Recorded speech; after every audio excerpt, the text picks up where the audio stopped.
ಕರ್ನಾಟಕ ಸರ್ಕಾರ ಹಾಲು ಮೊಸರಷ್ಟೇ ಅಲ್ಲ, ಇದೀಗ ಮನೆಯ ಕಸಕ್ಕೂ 400 ರೂಪಾಯಿ ಶುಲ್ಕ ವಿಧಿಸಿ ಗ್ಯಾರಂಟಿ ಶುಲ್ಕ ವಸೂಲಿಗಾರ ಸರ್ಕಾರವಾಗಿದೆ ಎಂದು ಕೇಂದ್ರ ಗ್ರಾಹಕ ವ್ಯವಹಾರ ಹಾಗೂ ಆಹಾರ ನಾಗರಿಕ ಸರಬರಾಜು ಸಚಿವ ಪ್ರಹ್ಲಾದ್ ಜೋಶಿ ದೆಹಲಿಯಲ್ಲಿಂದು ಹೇಳಿದ್ದಾರೆ. ಆರ್ಥಿಕವಾಗಿ ರಾಜ್ಯ ಸರ್ಕಾರ ದಿವಾಳಿಯಾಗಿ ಸಂಪೂರ್ಣ ಭ್ರಷ್ಟಾಚಾರದಲ್ಲಿ ಮುಳುಗಿದೆ. ಹೀಗಾಗಿ ತ್ಯಾಜ್ಯ ಸಂಗ್ರಹ ಮತ್ತು ವಿಲೇವಾರಿಗಾಗಿ ಆಸ್ತಿ ತೆರಿಗೆಯಲ್ಲಿ ಅಡಕವಾಗಿದ್ದ ಕಡಿಮೆ ಉಪಕರದ ಬದಲು ಕಟ್ಟಡ ವಿಸ್ತರಣೆ ಶುಲ್ಕ ನಿಗದಿಪಡಿಸಿ ಜನಪರ ಸರ್ಕಾರದ ಬದಲು ಜನಕರ ವಸೂಲಿಗಾರ ಸರ್ಕಾರವಾಗುತ್ತಿದೆ ಎಂದು ತಿಳಿಸಿದ್ದಾರೆ. 600 ಚದರಡಿ ನಿವೇಶನದಲ್ಲಿನ ವಸತಿ ಕಟ್ಟಡದ ಪ್ರತಿ ಮನೆಗೆ ಮಾಸಿಕ 120 ರೂಪಾಯಿವರೆಗೆ ಶುಲ್ಕ ವಿಧಿಸುತ್ತಿದೆ. ಆಸ್ತಿ ವಿಸ್ತೀರ್ಣ ಹೆಚ್ಚಾದಂತೆ ಬಳಕೆದಾರರ ಶುಲ್ಕವೂ ಹೆಚ್ಚಾಗಲಿದೆ.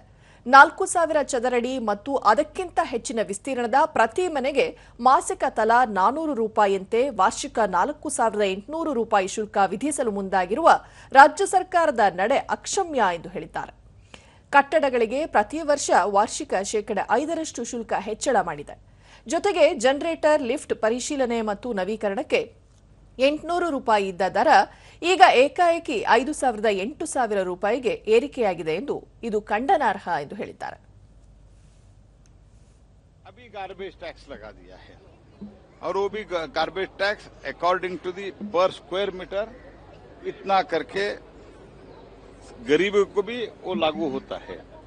ऐसे करके मेरा अंदाजा है ये लोग हर बरस हम 50,000 रुपए फ्री के लिए जो गारंटी थे वो गारंटी के लिए दे रहे हैं. ऐसे जो बताते हैं कम से कम ये लोग 75 to 80,000 रुपीज जो टैक्स बढ़ाया है, इलेक्ट्रिसिटी टैरिफ बढ़ाया है और दूध का जो बढ़ाया है दूध का बढ़ाया है, लेकिन फार्मर्स का जो दूध प्रोड्यूसर है उनका वो पास ऑन नहीं हो रहा है.